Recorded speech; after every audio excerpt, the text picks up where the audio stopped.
the points. I mean, I wrestled with both anorexia and bulimia, and at the time that I had finally like come to them and was like, I think I need help. You know, we were actually on a trip, and it had just gotten so bad. I was like, I mean, I didn't even want to like make it to the end of the trip. I just was like, I was going so crazy in my head. I just thought if I don't get help soon, I'm gonna find another like way out of here.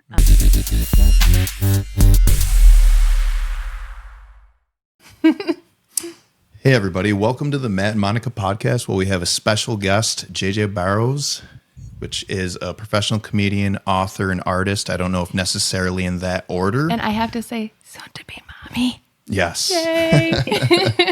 That's so exciting. How are you? Yeah, good. Thanks for having me, guys. Good to be here. Yeah, I'm excited. Absolutely. Yeah, so we actually were cruising, I think, on like, I don't know if it was Prime or YouTube or something like that. And we came across videos of you and we're like, dude, this girl gets it. Yeah. She's like so real. You talk about all this stuff that is so relatable and funny. And we love it. Yeah. And oh, thank you. Yeah. It's comedy's hard because you're never everybody's cup of tea. Yeah. So when people who like you find you, it's always really fun. Yeah. And you get like that connection. Yeah. Totally. Yeah. Yeah. So how did you find, I guess, you're wanting to become a comedian? I still don't know if I want to be a comedian. Well, so the journey was kind of accidental. I honestly, I was going through a really hard season of life, and what I needed at the time was consistent therapy. Yes.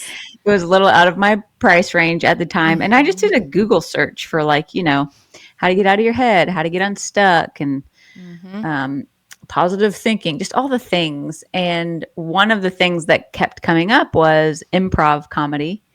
And I was like, interesting. And it was like very group oriented. You make up stuff on the spot. So it was like, get unstuck, get out of your head, all the things. And I was like, interesting. And a 6-week course was about the same cost of 2-hour therapy session. Oh so I was like, well, let's do 6 this. weeks will last me a bit longer. Yeah. So let's try it. So I signed up, but what I didn't know is that the improv class that I thought I signed up for through the theater was full. And when I got to the class, they said it was a stand-up class. And I was like, oh, it's probably the same thing, which it's not at all. But I didn't know that. And so I'm sitting in there on the first day, and the teacher was like, okay, I want everyone to take a turn, get on stage, and say why you're taking this class.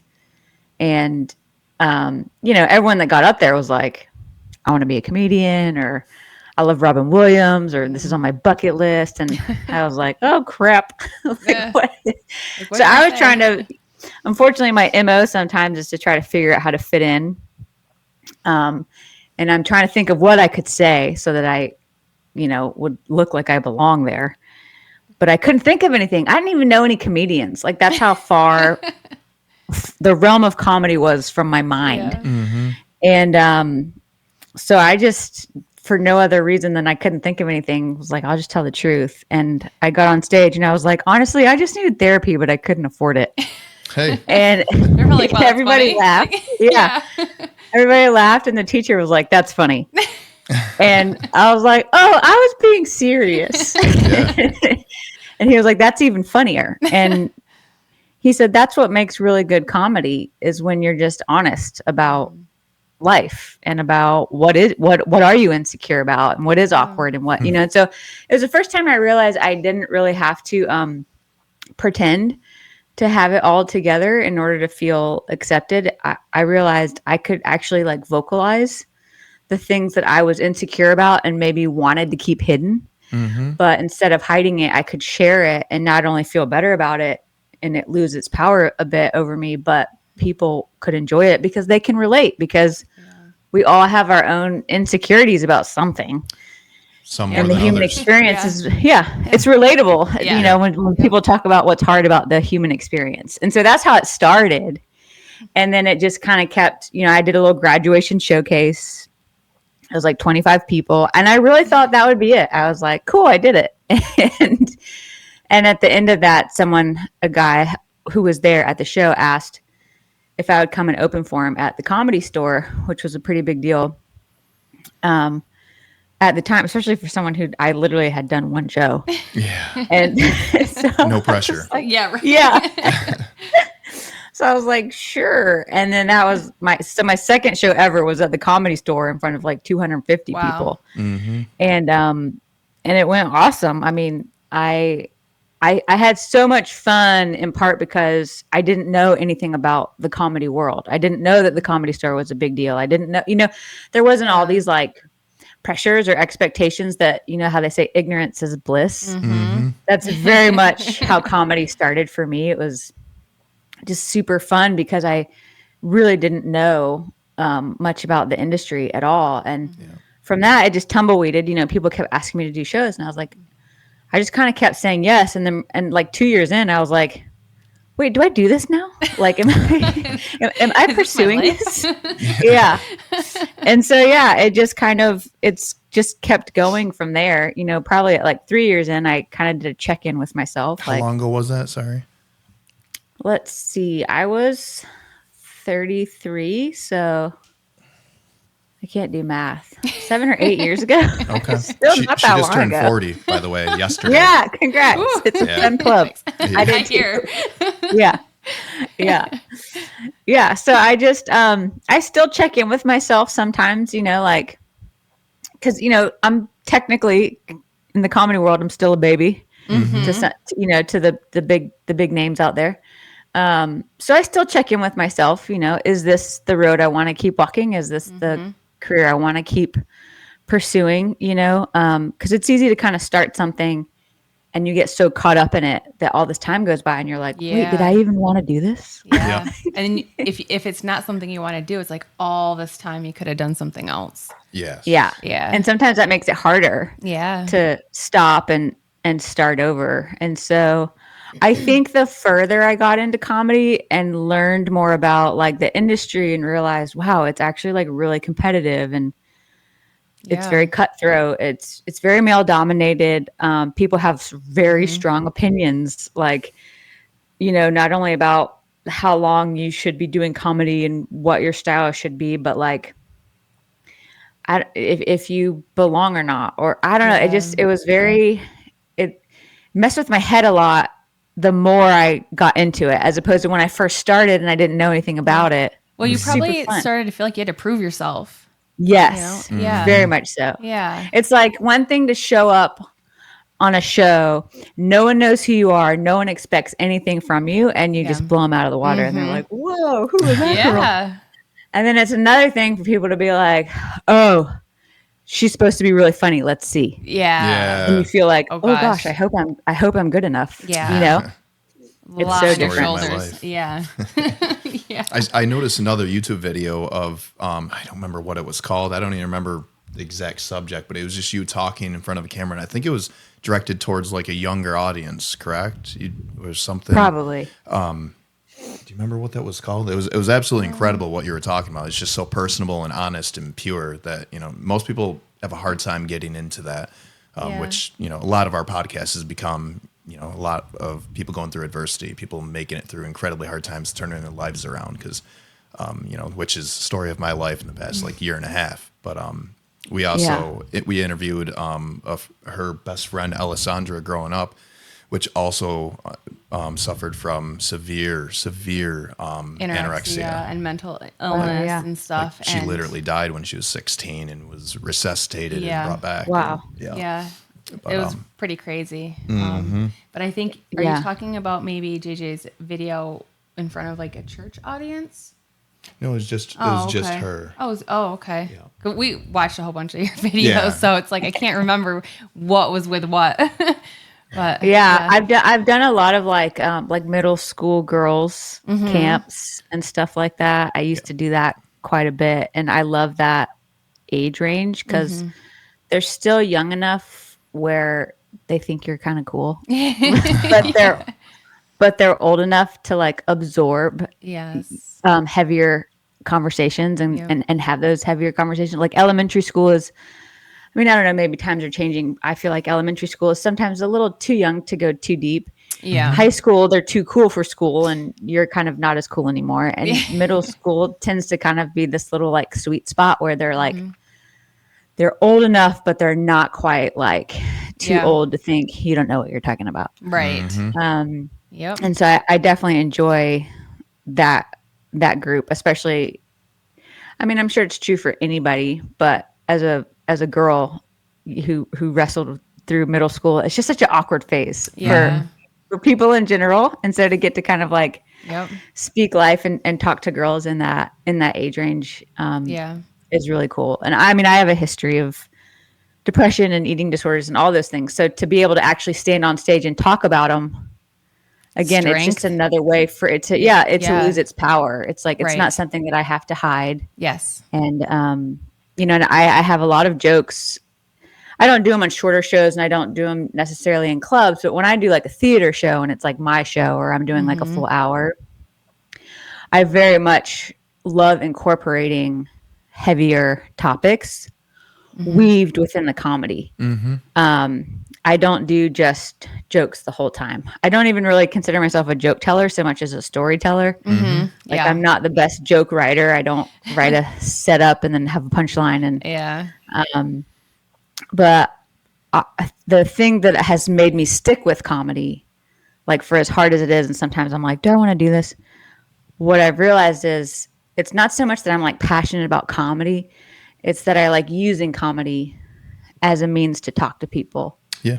And yes, to provide laughter, because I think laughter is very healing. Like just that feeling of laughter, just like it is for sure. There's nothing like it when it's like from your gut, you know? Yep.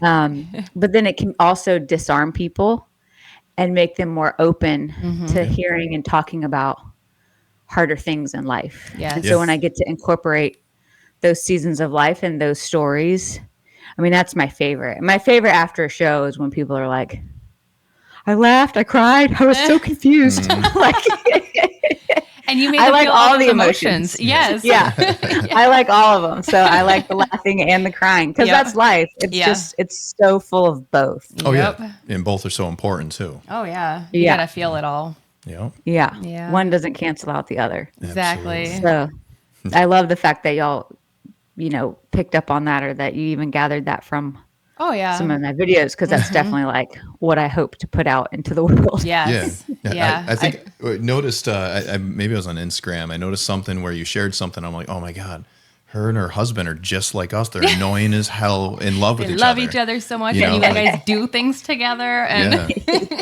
that's how we are. And people are like, wow, you guys are like really annoying. But people love that too, though. Yeah. Just seeing that. And I think people want to see that that's possible. That's real. Like, even if it's annoying or cheesy or whatever. Definitely cheesy. It's easy to get annoyed at something that you also kind of like want. Yes. I know that when I get annoyed or when I get jealous, if I'm scrolling through and there's something that annoys me, it's probably because I'm jealous. And there's something there that I want that I feel like I don't have.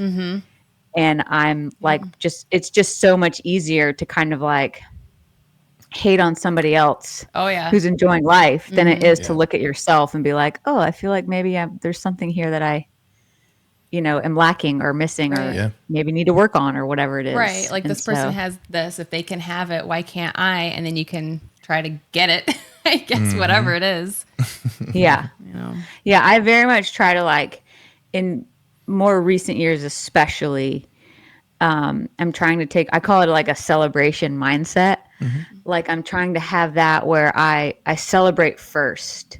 So like I don't know if y'all know Leah Morgan. She's another comedian. She's really like, she blew up in the last like year or so. I think her Netflix special came out last year. Cool. And I've followed her for a while because she's from Tennessee and she's done a dry bar comedy special like me. And so we've kind of run in similar circles and I've done similar shows that she's done. And so I've always kind of like followed her career a bit, but like she blew up. I mean, she is like all over the place now. And she's, she's got like more Netflix specials in the lineup. And she's like doing, she like booked a comedy sitcom or series or something. She's in a movie now with Reese Witherspoon where she plays her older sister. Like all the things. And like, I would say like 85% of me is like so stoked for her, because it's amazing when you see someone just like Yes. make it, The especially hard after a work, long time. like, yeah. Yes, she's been doing comedy for like 20 years, and That's she awesome. Wow. and I love her story. She's like, I finally made it at 58. Yeah. You know, it's never too late, and Don't it's give such up. a beautiful, it's such a beautiful story. When I'm being most honest, though, like with myself, with people, there's this small part of me, and I hear that voice go, "What about me?" Aww. You know, like Yeah. that sees all of her success, and that when I hear that voice creep in, or I see another post that's like, here's this huge, thing that I'm doing, and I hear the voice that starts to go, ugh, or another one, or whatever it is, I really have to stop and say, hey, celebrate first. Like, this is so exciting for her. Like, this is such a cool thing that she gets to experience. And it doesn't mean that I am left without. And it doesn't mean that my story's over, or that my story isn't going in a great direction. And so I celebrate first, and then I check in with what that feeling was about. Like, it's not about her. Like, it's about me. It's about some insecurity that I have that reacted that way. Yep. And so it's just as important, I think, to address the feeling as it is to celebrate the other person. So I just call it a celebrate first. And then I check in with how I feel and kind of take it from there. And then once I kind of like, work through that, it does really help me then genuinely celebrate the other person. Like, yeah, I'm good. Yeah. Why am I even worried about it? Like, this is so cool that she gets to experience this right now in her life. Like, I would never want to take away from that. Yeah. Right. So, there was something jealousy is a real thing. I read or saw something not long ago that when people are posting stuff like that a lot, and people get jealous or whatever, it's not that they're like showing off necessarily. They're proud of their work. Yeah. And they want to share it with the world. Yeah. And that's, I think, how we feel sometimes. Like, sometimes we're like, oh my gosh, we're being so annoying, like posting all this stuff all the time. Yeah. But we are working so hard, and we just want to share it.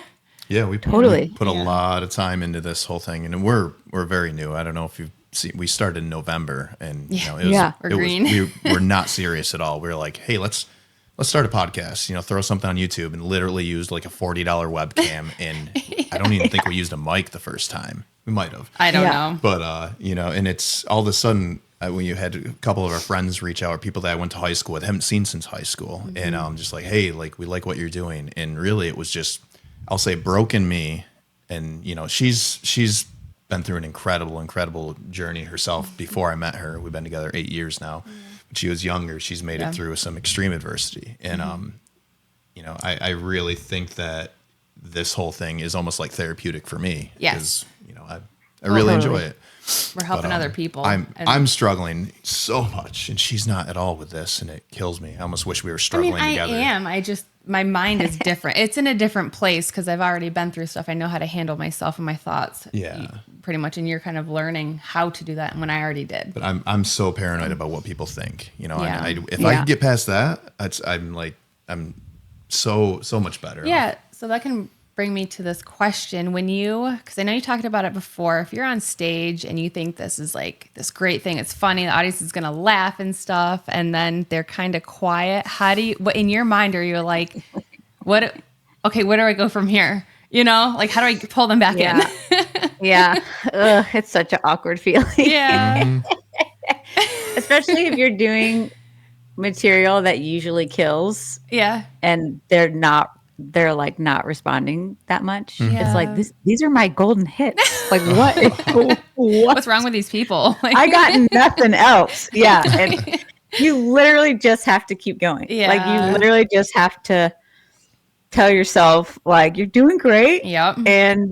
And keep going. I'm sure there's plenty of comedians out there who do more crowd work, and they know how to maybe interact with the crowd and kind of maybe pick on them and be like, I don't like picking on people just because I'm not good at it, because I don't like being picked on. So I never got good. At it. You probably feel bad. Yeah, I do. Yeah. Even if I want someone's feelings to be hurt, if I actually hurt their feelings, I'm like, oh my God, I'm so sorry. Yeah, same here. Yeah. And then, I don't know. I just feel like you kind of just have to convince yourself that, like, it's not you, it's them. Like people say you can't blame the audience if a joke's not funny. I don't always agree with that. Because the thing with comedy is there's no guarantees. Like every audience is different. Every audience, even on the same night at different times, are different. You can have a 7 p.m. show that absolutely kills and it's awesome. And then you can have a 10 p.m. show in the same venue with a different crowd and it'd be like crickets or drunks or whatever, and it's just like not fun. So it's hard to ever really get too comfortable or feel too confident, at least for me, because every audience is so different. And I think what a lot of people don't realize is like there's a whole psychology behind how to even set up a comedy show and what makes a comedy show run well and to at least like set the comedian up for success. Yeah. Like I worked at Starbucks for a long time in my 20s, and the whole thing was set the next shift up for success. So you get everything clean, you get all the coffee stations set up, you get everything set up so that when the next shift comes in, they're ready to start and they're not trying to like scramble to do everything on top of like, oh, I got to take care of customers and da-da-da. It's the same with comedy where there's a whole way that you can set up a comedian to do an amazing job. And there's a whole way that you can set up a comedian who might be a phenomenal comedian, but if you didn't set them up well, it was okay. But it's easy just to blame the comedian. I mean, everything from like the lighting, like you want a dark room, you want the chairs facing the stage, which seems intuitive, but like, people that do these conferences or, come to a retreat, they have people at tables, and these spread out across the room or fluorescent lighting, which if the lights are on, people are less likely to laugh loud because they're aware that people can see them laugh. And it's like, I don't know. Never thought of that. Yeah, I never thought of that either. Who's looking at you laugh. Same if there's fewer people in the room. If you have a huge room and you have fewer people in there, it's going to feel empty. There's going to be a lot of dead space and people are less likely to laugh. So if you have a smaller crowd, get a smaller room. Like, I would rather have a small room that is packed out than a huge venue, that seats thousands and there's only like a couple hundred people in there. Cause that's going to feel like empty. So empty. Yeah. And again, because there's that lack of energy, people are less likely to laugh because they're self-conscious about other people laughing or who's hearing them laugh. And, you'll get people that maybe they think you're funny, but they're like, they're doing the quiet shoulder laugh. Yeah. And it's like, I'm glad they think it's funny, but that's not helpful. I need to hear it. Yeah. So there's been shows I've done like that where sometimes just the show itself was set up horribly. And I was just in like a horrible position. And like, no matter what I did, it was like I did a teacher's conference once and kind of like what I was saying, it was a conference room, fluorescently lit, bright. It was on a break in between sessions. Oh. It was like round tables. Everyone was on their computer. Oh, that's weird. They said it was for 100 people, but because it was on a break, only, what do you do in between sessions at a conference? Probably go to your room. Most of them did. So like maybe 40 people showed up. Aww. They're all on their computers. And I mean, it was like pulling teeth. It was like they just needed somewhere to go sit for 45 minutes. They were not there to see a comedy show. Aww. And so there's no communication beforehand. Hey, this was how this was going to be. I thought I was going to be, on the main stage. I didn't know I was going to be a breakout session for teachers in between their things. And so awkward. Oh, it was horrible. It was like, it was literally pulling teeth for 45 minutes. I mean, it probably seemed like 2 hours. Oh my gosh. Yeah. If they're not laughing, it feels like it's going on forever. Yeah. Oh, I can imagine. And finally at the end of it, I was like, I got to figure out how to like bring this thing home. And I was getting emotional because I was like, it was so hard. And I was so glad that it was over and I was starting to get emotional. And so I just flipped it and I was like, I just want to thank you guys because I know education is a thankless job. And I had a teacher when I was in high school and I just spun this whole story into my high school teacher who really impacted me, and I don't know if I'd be here without him. And Aw. you know, you never know the lives you're changing. And it was only then that all the teachers, you know, started to look up, and they're like, Oh, wow. "Oh," and they literally like clapped and gave me a standing ovation at the end of it just because of what I said. Yeah. And I like literally cried. I like teared up. I was like crying when I said this, and they're like all moved. So I went up to my husband afterwards and I said, "That is literally the hardest show I've ever had to do." And he was like, "Harder than a bar show?" Because bar shows are also really hard because they're loud and, Oh, yeah. you know, people don't care that you're there. And I said, "Yes. And here's how I know. Because at a bar show, I wait till I get to the car to cry. But at this show, I cried on stage." Aw. Yeah. Couldn't wait. Couldn't wait. That's awesome, though. Yeah. Aw. So yeah, sometimes you just have to tell you literally just have to like let it suck. Like if it's one of those shows where it's going like that, Yeah. you just have to let it suck. And and in your head tell yourself this is gonna be over. Like Yeah. at Get some through point. it. Yeah. And maybe sometimes it's you or there is something that you could have done better. But I also think that like sometimes it is the crowd or it is the people, and it is like for whatever reason Sometimes they you weren't can't help vibing it. with your vibe. Yeah. And that's okay. Yep. So moving on. Exactly. Exactly. On then to the next But one. it's hard. Yeah. And it's really hard to not care Oh, yeah. what people think. So I relate to that for sure. Cause it's definitely a battle, especially in the comedy world, you know? Yeah. Well, people don't see that. Like when, you know, people are watching you, they're just watching you and taking in what you're saying. They don't know anything else. And there's a lot more to it. Oh, yeah. Yep. It's got to be rough. Yeah.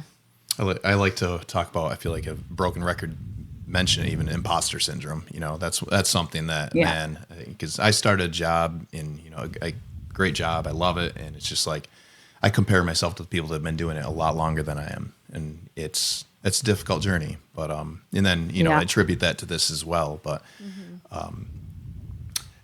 I wanted to, kind of go into, a little bit more. So, are you okay with talking about the whole, you know, when you were younger, going through your eating disorder and stuff like that? Did you have any pivotal points in your life that, you know, you could give a message to, you know, anybody that may be going through a hard time that, you know, would be beneficial? Yeah.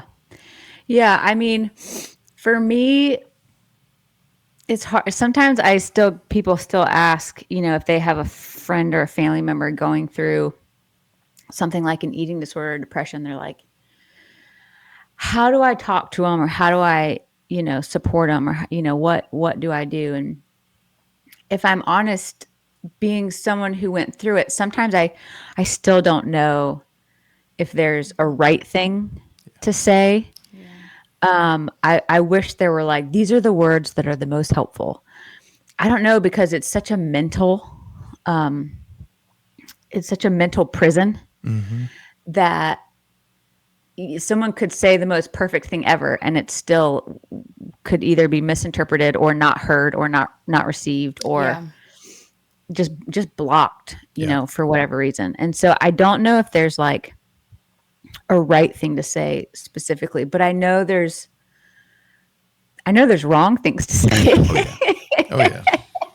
You know, and I know it's more about how you say something than it is about what you say. And I think it's very true. I don't know who said it, when or where, but something to the effect of like, people don't always remember what you say, but they remember how you made them feel. Yes. And I think that's so true. I mean, that's true for teachers. Like, I might not remember what some of my favorite teachers taught me at all, but I remember them being my favorite because of how they made me feel. Yeah, I agree with that. And so I think for me, I was in such a rough place mentally. I mean, no matter what someone would have said to me, for me, it was just like, you don't get it. Yeah. You don't understand. This is different, or I'm different, or this, you know, this is whatever. But I can remember feeling loved and supported. I know my dad like did not know necessarily like what to say or the right things to say. There were a couple times where I was like, Dad, don't say that. Like when I was trying to, when I had come to them at one of the points, I mean, I wrestled with both anorexia and bulimia. And at the time that I had finally like come to them and was like, I think I need help. we were actually on a trip and it had just gotten so bad. I was like, I mean, I didn't even want to like make it to the end of the trip. I just was like, I was going so crazy in my head. I just thought if I don't get help soon, I'm gonna find another like way out of here. And so I remember my dad saying, they're gonna get me help and they loved me. As soon as we get home from this trip, we're gonna look up blah blah blah places, and super supportive. But then I remember that night at dinner. After dinner, my dad came up and hugged me, and he's like, "You did such a good job. I'm so proud of you. Now promise me you're going to keep that meal." Oh, like, Dad. Yeah. But he was so like I never once doubted though that he was trying so hard to be supportive. Yeah. And the ways that he would ask questions, like he might say dumb stuff now and then, but I knew he was trying. And I knew that he consistently asked, like, what would be helpful, or how can I help? And same with my mom. And so I think for me, it was super important to have people that like cared to even like consistently check in, even when I didn't want them to, because it's annoying because you kind of want to keep your thing to yourself. But the reality is like isolation only makes it intensify. It makes it worse. It makes it easier to also get away with. Yeah. And so I think sometimes the most loving thing that you can do is consistently show up even when the person is like, I don't want you to. Yeah. I found a lot of power in just being vulnerable with people, especially being a guy. Yeah. And, it's one of those things where I talk to people about what I have going on, whether it be coworkers or friends, and like, it really allows them to open up, be like, okay, this person is able to go through that and still show up to work and be happy and smile and laugh when they're going through that. Like, well, not that you don't have off days, but you're going through every day with hopefully a positive mindset. You go day by day. Mm-hmm. Oh, yeah. I think that's key because every day is different. Yes. Yeah, like it is. Yes. Even in recovery, like it's easy to think when you recover from something, it's like, oh, I made it through. I'm quote recovered. Right. I'm done. But right. The reality is though, is that life goes on. Like bills keep coming. People cut you off in traffic. Like you get bad news. Yeah. You lose somebody. Like it gets hard again. It comes in waves. And we're very prone to returning to whatever behavior it was that helped us get through a hard season before. Or just checking out or numbing whatever feels difficult or hard. And so I think for me, it's not that I still even necessarily say I am recovered.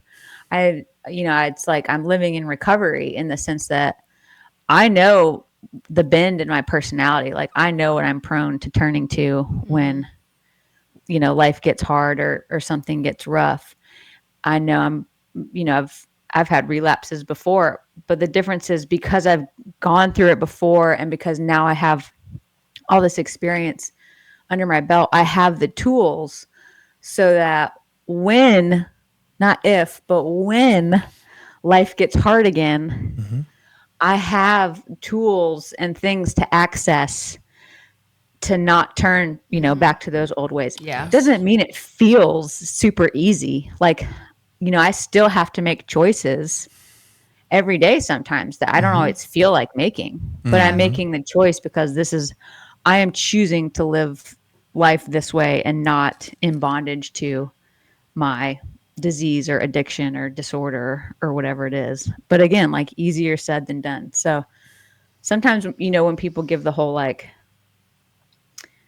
it happens a lot in the church, it's like, God healed me. I'm good. Yeah. It's like, I don't doubt that he heals, not by any means, not absolutely. But like, it doesn't mean that like life won't get hard and you'll get hit with something else. And that desire or that trigger or that whatever might not come up and you have to figure out how to navigate it.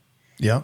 Kind of like all over again. Like you think of it. And it's a battle. Yeah. You think of it like every day, and every day you're making a choice what to do or what not to do Yeah. every day. Yep. We actually, we just started going to church back in December, and we haven't missed a Sunday. And that was one of those things since we started this, we're like, we're not going to talk politics. We're not going to talk religion, but and I'm not pushing anything on anybody. I just, it's really helped us. It's helped my family in ways I just never could have imagined, and, now I think I listened to something where you were talking about being a preacher's daughter or the pastor's daughter, one of the two. And, that's a different perspective that not many people share. Yeah.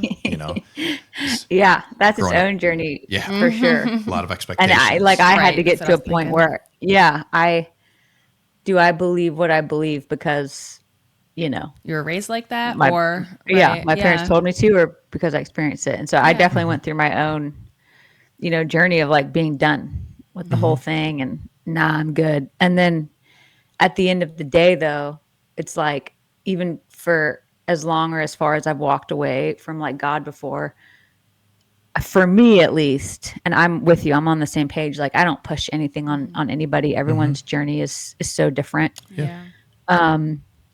But for me, I just had an ache for something more and something bigger than myself and humanity. I was like, humanity cannot be the biggest thing out there. Yes. Like that's even more depressing to me. Oh my gosh, for real. Yeah. So like I just had to strip it down to like the bare basics and then build from there. So it's funny, when we were trying to plan having you on, you had said that you're pregnant, and I'm super excited. And this is your first kid, right? First kid. Yeah. Yep. So like, Firstborn. are you just like stir crazy right now? 'Cause you're due soon, right? Yeah. I'm 37 weeks. So technically I'm at the marker where it could happen anywhere from now until Jeez. I was like, we got to get her on soon because I don't want it to be like months and months. I need to get her on. I know. I'm supposed to have another podcast next week, and I'm like, I don't know if I'm going to make that one. Yeah. I'm so tired. Right. All the time. Yeah. How are you I feeling? finally hit the everything is uncomfortable phase. Yeah. For a little bit there, I was like, oh, this is great. I had the baby bump and, I'm going on my walks and doing all the things. And now it's like everything is I'm uncomfortable. I can't sleep.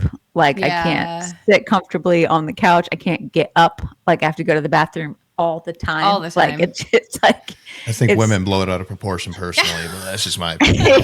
That's horrible that you say that. I used to think that. I think before I went through it, I've laughed at myself a couple times because before going through pregnancy, really my only grid for it, I think, was the movies. Yeah. And, movies exaggerate everything anyways. Mm-hmm. So I just kind of was like, oh, she's a baby. Come on. It can't be that bad. not that big of a deal. Yeah. But like, I think one thing that really helped me was reading this article, and then I've seen memes about it. But essentially, like a pregnant woman, her body is enduring the same thing as running a full marathon, like every day. Mm-hmm. Like that's how much energy it's sucking from your body to give life, to think about, to grow a human. Yeah. And I was like, that actually makes me feel a lot better. It's not just you. Yeah. I feel like it's just been like so hard to function. And then, and it's also like eating my brain cells. Like I was just going to say, like, do you feel a little like loopy, a little like, dumb blonde type of stuff? Forgetful clumsy? All the time. Yeah. All the time. Literally this morning, my husband found the milk carton in the pantry. I might be pregnant. I might be pregnant. It's like, why do you do that? I do stuff like that all the time. Yeah. I don't. That's a dude thing, but oh yeah, that is definitely a dude thing. I think there's like dude brain and pregnancy brain. Yeah. And they're very close. Yeah, they're very close. So funny. But yeah, just like total space. Like the other day, I was driving to the post office, and like I drove 2 miles past the post office before I was like, wait, where am I going? Oh my gosh, in a zone. That's so funny. In a zone. Yeah, just spaced out. So yeah. It's definitely crazy, but it's cool to get to go through it. Like it's a weird mix of like, it's it's uncomfortable. And, I worry, I'm like, this is crazy. Like, we're going to be responsible for A little human. a life. Yeah. And they're just going to like give it to me and let me take it home. Yeah. So what do we do with this now? Yeah. And, so I worry about things like being a good mom and knowing how to hold it correctly. And I worry about like the basic stuff like that. But then, I also worry about like the bigger life stuff. Like, what does this mean for my career? And, what does that look like from here on out? And how is it going to change things? How is it going to change things between Josh and I?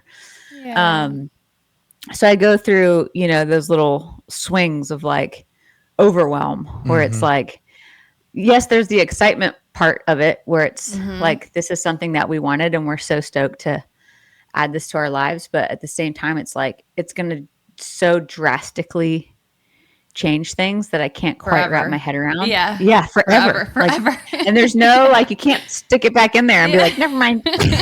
Go back. Yeah. Yeah. I really think though, like it's one of those things, like even if you're not ready for it and it's completely unplanned, it's not like comparing them to a dog, but you like make yourself do what you have to do. Well, yeah. And you look at our little border collie we got last year, right at the very beginning of our incredibly difficult year. And we're like, first of all, I was like, I don't know if we should get another dog. We can't do it. It's going to be too much, but it's been like, such a blessing. Oh, yeah. So you just like kind of go for it, jump for it. I think kids are very similar to dogs though, in a lot of ways. I mean, I agree.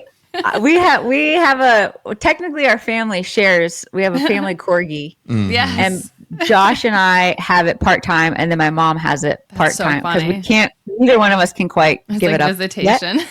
Yeah. But I'm so glad that we had Benny and he's getting ready to come back because my mom's going to come up in June or end of this month and help out once I give birth. And she's going to bring the dog. And so she's got him now. But prior to that, we had him for about like 4 months. And I mean, I had him the whole first part of my pregnancy up through the second trimester. Did he act different? No, like did it seem like he knew you were pregnant? I think he got a little, I think not at first, but I think the further in I got, like he became more protective of me, more, that's cool. More guarded and stuff like that. Cute. But I kept telling Josh, I'm so glad that we had Benny beforehand because it felt like a good stepping stone. Like, again, I get that it's not the same thing and parents are going to make fun of me, but it felt like a good stepping stone. Yeah. To your schedule does change. Like, and you do have to accommodate, someone, something else. And he's got to go to the bathroom at certain points. And it might not be convenient to take him for a walk. And you got to feed him and you got to keep him alive. And, you can't be out too long because, you got to get back and let the dog out. And so there's there's like all these little things that I felt like Josh and I's lives were literally just about us for the last like 4 or 5 years. Yeah. That having a dog was just a good stepping stone to be like, oh yeah, we can't just go away for the weekend, you know, unless you make arrangements or whatever. And so now this thing is going to be with you everywhere.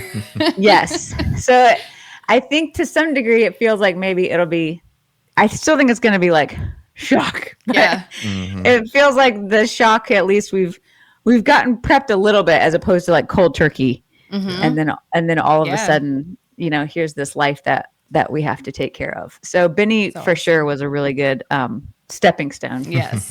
into being a mom. That's what I call it. Yeah. Our dogs were like part of our podcast, and then we actually lost our pit bull that's on the podcast cover like a month and a half, but randomly too. Like she was only 3. She got she had 3 tick-borne illnesses all at once. And of course, hindsight 2020, I had friends that, that are very, very big dog people, animal lovers, as we are, but they, worked for a vet and stuff. And they're like, you should get them treated for, flea and tick medicine. I'm like, yeah, we don't have fleas. And sure enough, she ended up, having kidney failure and just, it went from completely healthy to just gone in like a month. But, and that's the hardest when it's like out of nowhere. If you only knew the timing of it, it was already a brutal year, and then that happened. But it was almost kind of, in a weird way, I think death can be a blessing too, because it really changes your perspective. It shows you, hey, like anything can be taken away at any point in time. You need to appreciate everything. And it really amplified our appreciation for everything, and my kids too as well. So it's Absolutely. It can be a good learning tool. Not that anybody wants to go through it, Yeah, it's but just sad. Yeah. Yeah. Grief is so hard, but yeah, it does. It puts life into perspective. it gives it contrast. 'Cause if everything was all, rainbows and butterflies, We wouldn't appreciate it. Yeah, you wouldn't appreciate it. Yeah. Yeah. Yeah. It's so true. I know. I know. Even just being pregnant, sometimes I think Benny's only 3, the corgi, but you just being pregnant, the hormones, you just think about things and you feel so many things. And so there's been like so many times. Too. Yeah. Yeah. Yeah. There's been so many times where I'm like, I don't want Benny to die. And Josh is like, what are you talking about? Yeah. Like He's fine. He's fine and he's healthy. And I'm like, I know, but one day he will die. Yeah. He's like, we all will. And I'm like, I know, I don't want you to go. Funny how you like go down this like dark hole out of nowhere.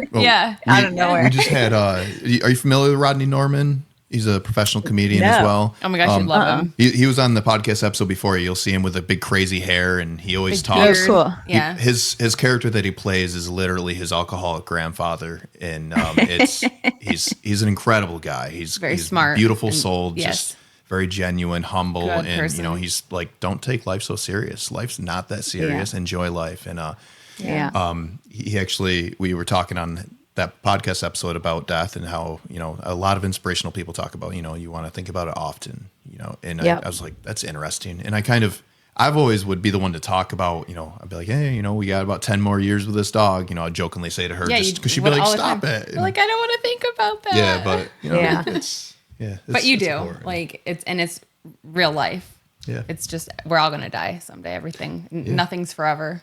Make every second It's count. so true. Yeah. And age, I mean, in many ways, I'm more afraid of aging, of getting old and being trapped in my body. Get it. Yeah. Because your mind's still going to be young and fun. And I think about aging a lot, and I think about the elderly and being elderly. I work with the elderly, and I do stuff like Meals on Wheels. And so I try to spend time with them, even just to keep into perspective, like, they were my age. Yeah. It's easy to look at old people and be like, they're old. they're old. And kind of like dismiss them. But like they lived these full, vibrant lives before we as society kind of deemed them as like expired and not as important simply because they're old. Yeah. And so I try to keep that into perspective. And even now when I'm like tempted to kind of like just take the comfortable route, or, say no to things, or if I'm too scared or too worried about what people think, I think about me at like 85 or even me on my deathbed and think, I don't want to get there and be like, I wish I wouldn't have been so afraid of what people thought of me. Yeah. It's so funny you say that because I keep hearing Eddie Pierno say, they talk about the top things that people that are on their deathbeds, biggest regrets. I'm paraphrasing that horribly bad, but it was essentially living a life being true to yourself rather than living a life doing things worried about what other people think. Yeah. Because it's not living. It's momentary satisfaction. It's just these little like doses of momentary satisfaction. It's not actually like truly living. And the older generations now, they still have so many stories about the lives that they've lived.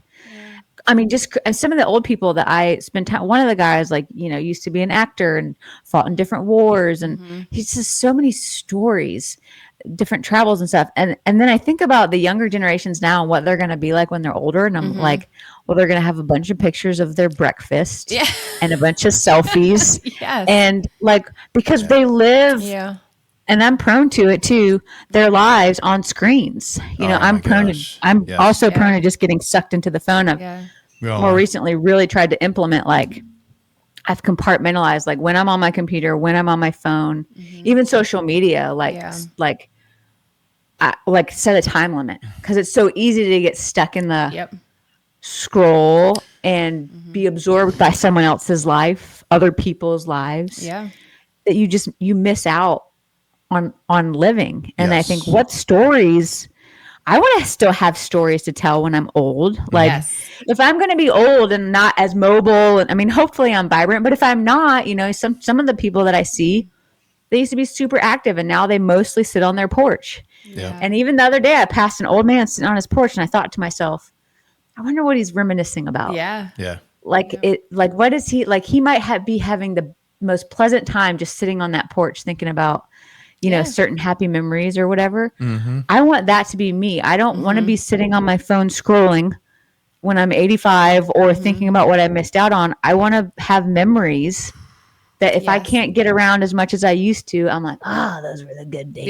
Yeah. We talk about that sometimes, like the good old days or, memories versus just sitting there on your phone and stuff. And it's kind of sad because, you ask kids that are growing up now in this life with the social media, it's like, what did you do when you were younger and stuff? And it's like they wished that they were someone else that they saw on social media instead of going out and making memories. Yeah. Yeah. Because everyone wants to be someone different or change themselves because they think that's how they're supposed to be. And that's sad. Oh, it is. Yeah. And it's easy to think that's what will make you happy if you were like this, or if you had this, or if you looked like this, or whatever. And the reality is it's such a momentary fix. It might feel good for the moment if you had this or looked like that or whatever, but it's so fleeting. Yeah. And you're going to be left still searching for something more. And unfortunately, oftentimes that looks like more scrolling. Yeah. Yeah. It's like a cycle, that you get stuck in. And so, I mean, I think about that with us bringing a child into the world. I mean, Josh and I were just talking about that yesterday on our walk. I was like, I mean, I'm excited, but I have to be honest, like the world that we are bringing a child into kind of scares me. Yeah. Yeah.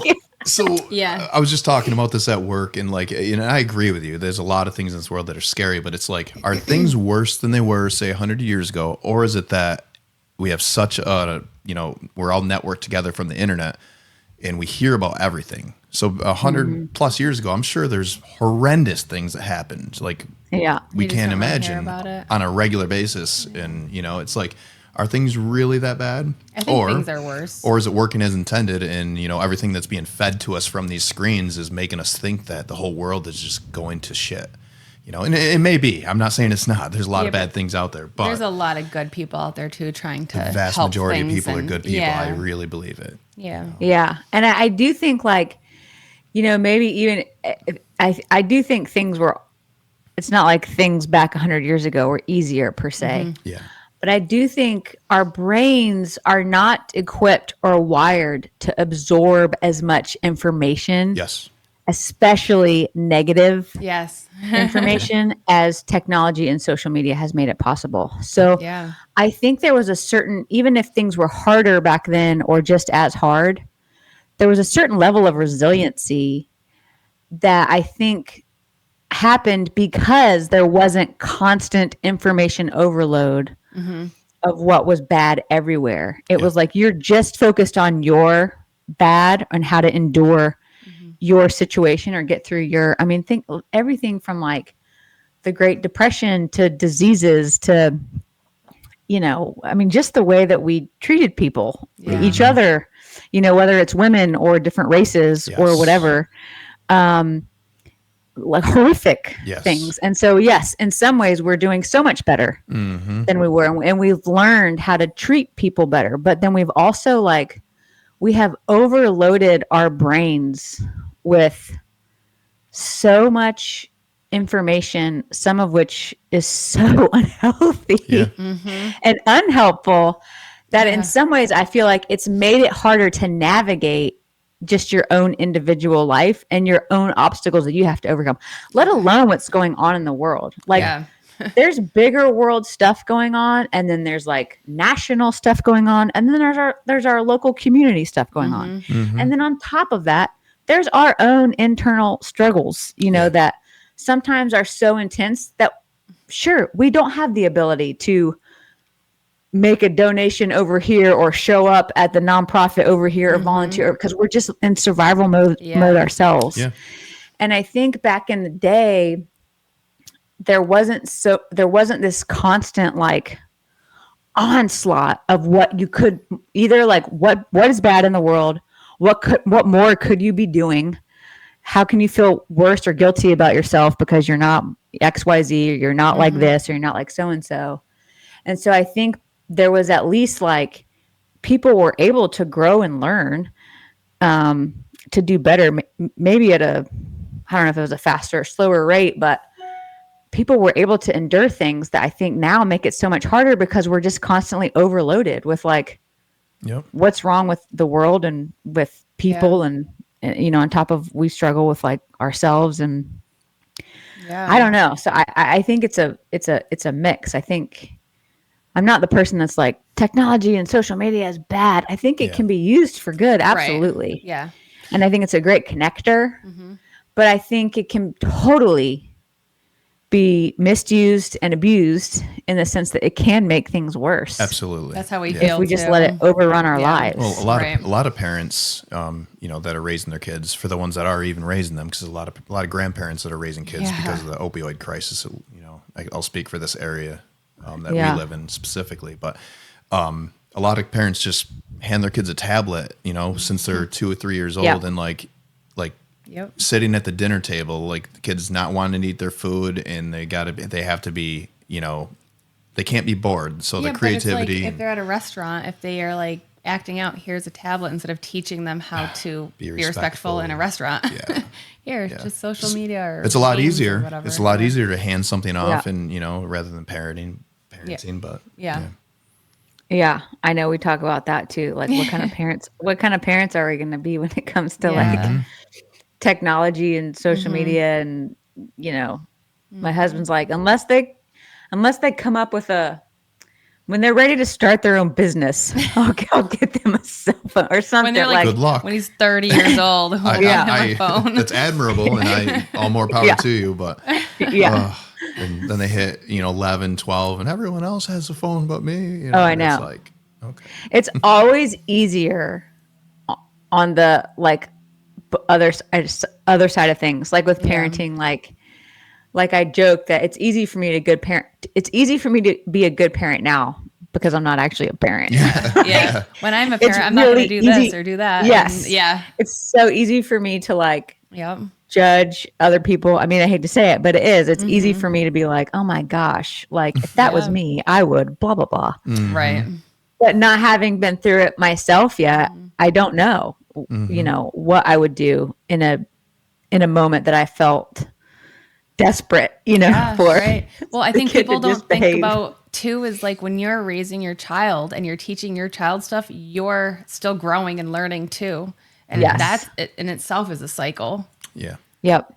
Yeah. You're totally just evolving through another season of life. Yeah. And you're learning how to do it for the first time as well. Exactly. Yeah. So you're literally growing up at the same time, that your child is. Yeah. And I think we never think of that with our parents. Like, our parents were also growing up at the same time, that we were. In some ways, some people maybe more so than others, but that really helped me also just give my parents a lot of grace. Like, they didn't necessarily have they didn't come equipped.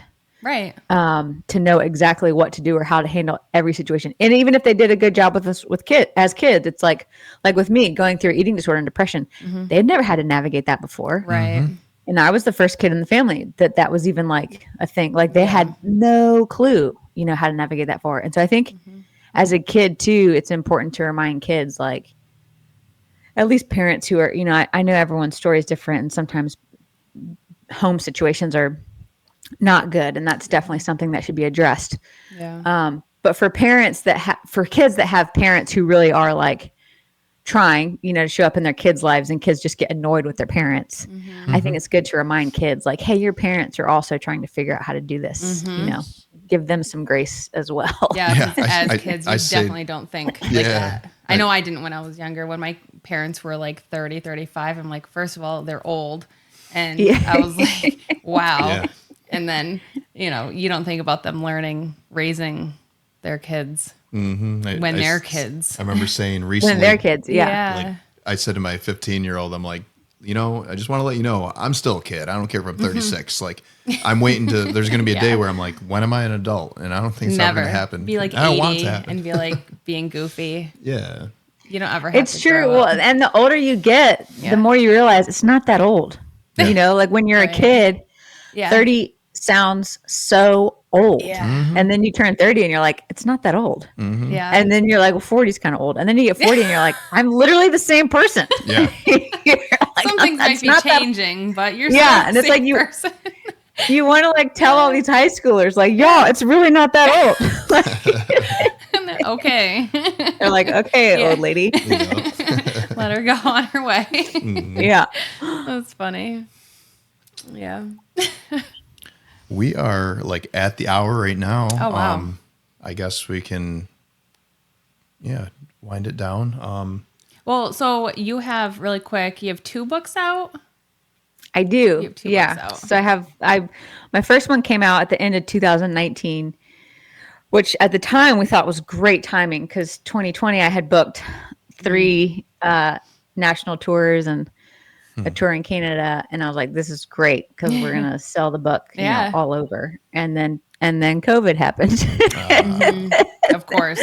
Yeah. So it didn't end up being the prime year that we thought it would be. All the tours were canceled, like nothing ever came of it. So that was a hard road, even just trying to put that book out there, but it remains one of my favorites. And the title is It's Called a Spade, which is just based on my life motto to just call a spade. Like stop pretending like everything's fine, when it's not, and it's okay that it's not. Yeah. And so it was kind of my first kind of journey into just calling stuff out instead of hiding it, instead of, pretending like everything was okay.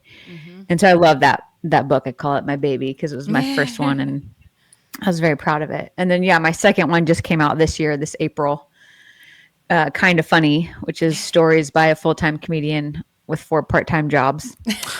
And it's really a mix. It's definitely, there's part of my comedy journey is in there. But it's just a mix of stories from life, kind of like what we were talking about earlier, like how life is such a mix of all of it. It's crying and laughter. And so the book itself is, some of it's kind of funny, some of it's kind of deep, some of it's kind of spiritual, some of it's kind of awkward. There's like a little bit of everything in there. And I very intentionally, wanted it to be that way. Cause I just think that's how life is. And so, I'm super excited about it. It's been really fun to see it like go out. That's into awesome. the world. Yeah, that's exciting. That's so funny. Cool. I did want to say something really funny. So when we were waiting for you to get on, he's doing all the tech stuff, and I'm over here with my phone with Snapchat filters on his face. And it's so funny. And I know he gets so annoyed with me though, because it's like, I find a lot of stuff funny. And most people that like stuff that I find funny, I don't think that they find funny, or he's just like rolling his eyes like whatever. But then I was like, oh, she's on. Okay, put it down. But that's just like kind of how we are too. Just talking about stuff that you're like, oh, that's like my golden joke, and why aren't these people laughing or whatever? And you think it's funny. It's just like, keep doing what you're doing and keep writing your jokes because they're amazing and you're amazing. And if whether they do or don't find it funny, like do it for you because. I mean, it's awesome. Yeah, your stand-up is amazing. Like, and if I didn't think that, I just wouldn't say it. I wouldn't be rude. I wouldn't tell you it sucked. But no, it's really good. No, I really but it's mean that. real, and we love it. Yeah, thank you. Yeah, we definitely thank connect you so with much. it. Yeah, like don't slow down, don't stop. I know it's gonna be a while now because you're gonna pop a baby out and stuff, but you'll just have more things to joke about. Yeah. Oh my gosh. Yeah. You are gonna More have material. so much. Yeah. Yes. Yeah. I definitely joke with people that that was the reason I decided to get pregnant because I needed new material. You're gonna get a lot for years, so you're good. Yeah, yeah. Well, thank y'all so much. That's so encouraging. In a very hard industry, it's always good to hear an encouraging word. Yes, don't slow down. I realized about 40 minutes into this, like, man, I should have put our primary camera down lower right there, so it actually looks like we're making eye contact. But hindsight's 2020. We're still learning. Yeah. Remember for next time. But it's all good. Thank you so much for being on, and I had a great time, and you're awesome. Yeah, thank you very much. Yeah, and congratulations. Thanks for having me. And yeah.